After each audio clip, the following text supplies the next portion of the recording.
Sarah Tucker's hand shook with anger as she fumbled the keys into the lock of that special something. Bad enough the bus driver stopped beside a puddle the size of Crater Lake, which she cleared, despite the restrictions of her skirt and pumps, thank you very much. But when that headbanger in the heavy metal-blasting SUV had sped by, any satisfaction at her nimble footwork disappeared in a dousing of muddy water. The cheerful jingle of the boutique's door chimes did nothing for her mood. Sarah rushed to her small office behind the glass sales counter and shrugged out of her coat to assess her wardrobe damage. She had an appointment with Mr. Ebersold at the bank to discuss her loan application. She couldn't go home and change, and the last thing she wanted was to look like she actually needed a loan. If you needed money, you couldn't get it, but if you had it, they'd give you whatever you asked for. She dampened some paper towels and daubed at her mud-spattered shoes and stockings. Enough negative thoughts. Sarah hung up her keys and tossed her instant soup packet into the basket by her coffee pot. Another gourmet lunch. At a knock on the door, she checked her watch. It wasn't quite 10, but she'd opened for a possible sale. Patting her wind-blown hair into place, she hurried to the front door.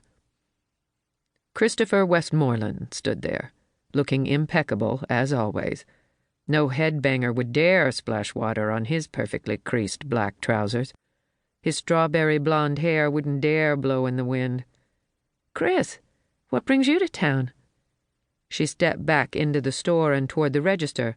"I'm getting ready to open, but if you need anything, I'll be glad to get it for you." As if he'd actually buy something. "Not today. I've got some appointments over in Salem. Thought I'd say hello before I head out." He strolled to the counter and leaned over its glass top, close enough for Sarah to smell his sandalwood aftershave and the cinnamon gum he chewed. "You haven't returned any of my calls.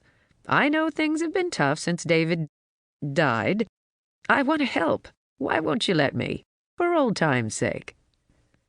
Memories of David crashed over her. It had been more than a year, but the pain lay right beneath the surface, waiting for her to drop her guard.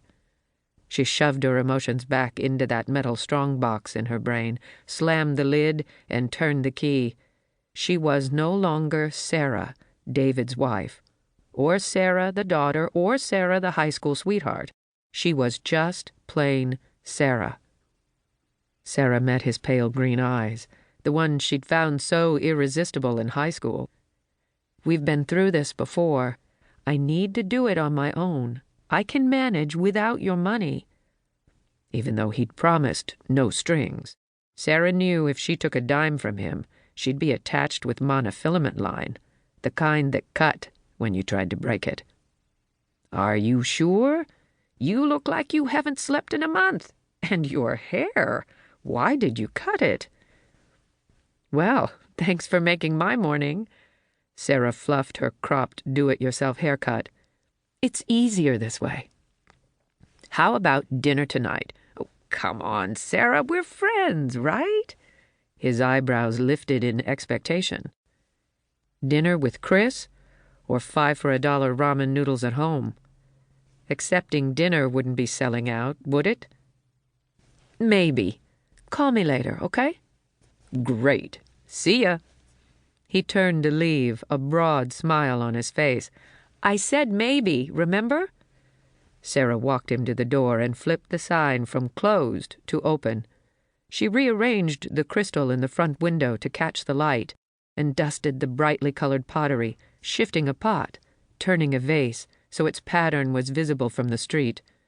Once she was satisfied with the effect, she meandered through the shop, adjusting animal carvings and moving a display of stationery to a roll-top desk. An hour later, Sarah refused to let the lack of customers bother her. Easter was approaching, then Mother's Day, and throngs of people would descend upon that special something to find the perfect gift. Throng? Right now she'd settle for a trickle. The door chimed. Sarah assessed the well-dressed woman who entered the shop, probably in her 60s, with a large designer purse draped over one shoulder. A hat with ribbon trim and black leather gloves made her a bit old-fashioned and out of place for the tiny Oregon town, but a customer was a customer. Sarah gave the woman her biggest smile and stepped out from behind the counter. "Good morning, ma'am. Welcome to That Special Something. Are you looking for anything in particular?" "My niece is getting married. I thought I might find something out of the ordinary here." Her voice was clipped, with a touch of sophisticated arrogance that said she was used to getting her way. "Unique gifts are my specialty." Sarah motioned to a display of crystal. "Perhaps she'd like these hand-painted wine goblets, or some of these Egyptian perfume bottles." "Thank you. I'll browse for a while, if you don't mind." "Take your time. I'm Sarah. Feel free to ask any questions." Fighting the urge to follow her customer around, Sarah retreated and let the woman roam the shop. The way Chris had referred to David's death churned through her thoughts. That horrible pause. The same one everyone used. But Sarah knew it had been an accident. David would never commit suicide. This afternoon, she'd get a loan from the bank and rehire the private investigator or find a better one. The investigator would get the police to reopen the case, and they'd find out it wasn't suicide. Then she'd get the insurance money, which would pay off the loan, and the shop would be safe. It made perfect sense, and maybe it would eliminate some of the guilt. Sarah dragged her thoughts to the present, straightened her shoulders, and found her professional smile again. Her customer was studying some silver picture frames, expensive ones.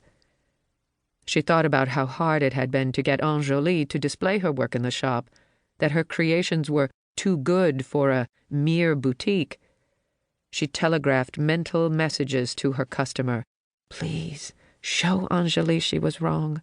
Buy 1, buy 6. The woman set the frame down and turned away. Sarah wouldn't let her disappointment show. "Can I show you something else?" The woman strolled back and fingered the frames again. "You know, I like this one." She picked up the most expensive one, the one with the lacy pattern of roses and leaves, "and I think I'll take the matching vase over there." Not good to let a customer see you jumping up and down, clapping your hands. Instead, Sarah called up her most professional tone. "Excellent choices, ma'am. Would you like them gift-wrapped?" "No, thank you. But if you have gift boxes, I would appreciate it." Sarah ducked beneath the counter for the boxes, calculating what the sale would mean to her bottom line. When she rose, she stared into a gun barrel.